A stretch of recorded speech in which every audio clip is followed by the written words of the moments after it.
Сәлем достар, бүгін сіздермен бірге тауықтың етінен жасалатын осындай таяқшалармен бөлісетін боламын.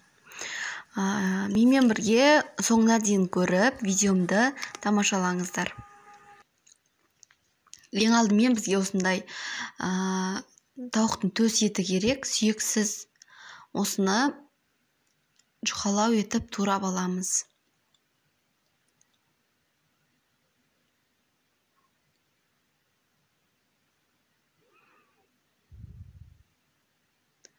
Видеомды міндетті түрде соңына дейін қарап, сіздер де жасап көріңіздер, сіздерден де шығады. Өте оңай.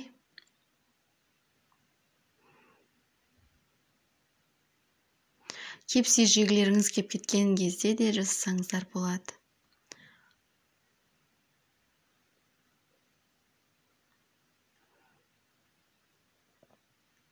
Мен турап жатқандай етіп, сіздер де турап осылай жасайсыздар. Маринатын қазір көрсететін болам, қалай жасау керектігін. Ол үшін бізге біраз қасық майонез керек. Мен өтіп көз мөлшерімен саламын.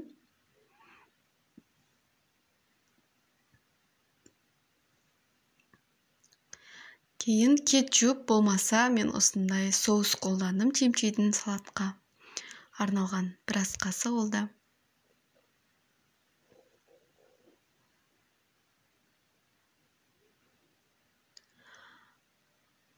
Және соя тұздығынан да кішкене қоса саламын. Маңызды емес, ол қоспасаңыздар да болады. Сосын қара бұрыш, қызыл бұрыш тұзымды қосамын. Кейін сұйқы майымды тола 4 ас қасық болады. Менде қасығым кішілеу болғандықтан 4,5-дай құйдым. Міне осылай маринатымызды жақсылап араластырып аламыз, бір келкетіп.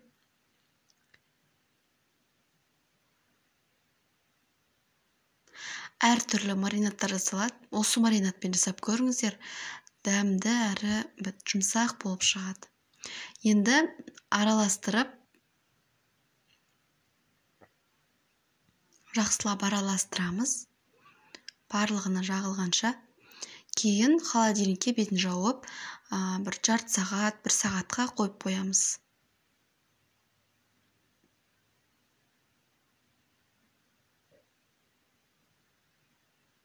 Неке маринатымыз.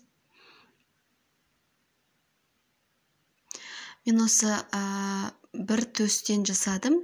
Егер де одан да көп жасайтын болсаңыздар, сәл көбейтіп жасайсыздар. Астына барлық не керектігін жазып қоятын боламын. Енді мен осындай не алдым? Чипсиді алдым. Осылай езіп шықтым. Егер чипс жоқ, кукурузный хлопья деген болады. Сондай да әбден езіп, езетін арнайы блендер болса, блендермен езсеңіздер болады. Менде өстіп езіп шықтым. Кукурузный хлопья қолдансаңыздар да болады. Өстіп жақсылап езіп, ыдысқа салып алдым. Және де панировочный сухарь дейді, соны 1-2 қасық қостым.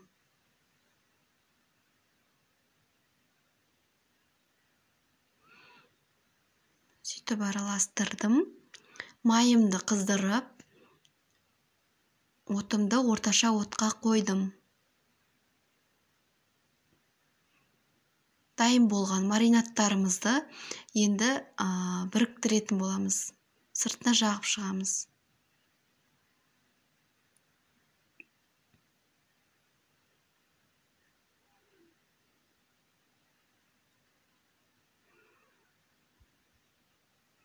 Көріп тұрғандарыңыздай осылай барлығын жабыстырып шығамыз. Жан-жағына.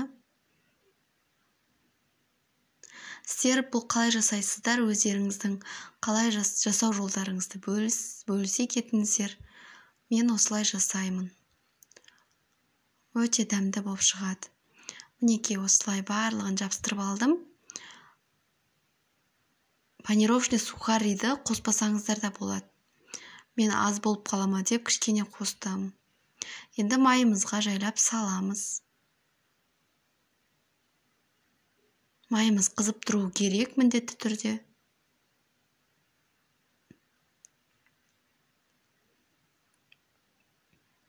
Достар, менің каналыма тіркеліп, маған қолдау білдіріп, комментария, лайк қалдырып, және де міндетті түрде видеомды соңына дейін қарап, маған белсенділік білдірсеңіздер екен. Мен сол арқылы көп видеолар шығаратын боламын. Мінекей менің дайын болды тауық таяқшалары.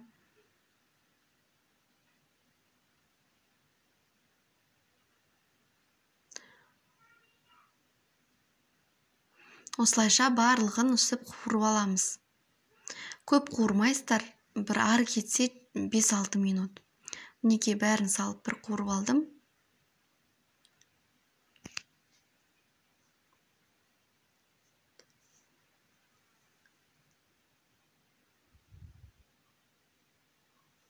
Менің каналыма тіркеліп қоюды ұмытпаңыздар, достар.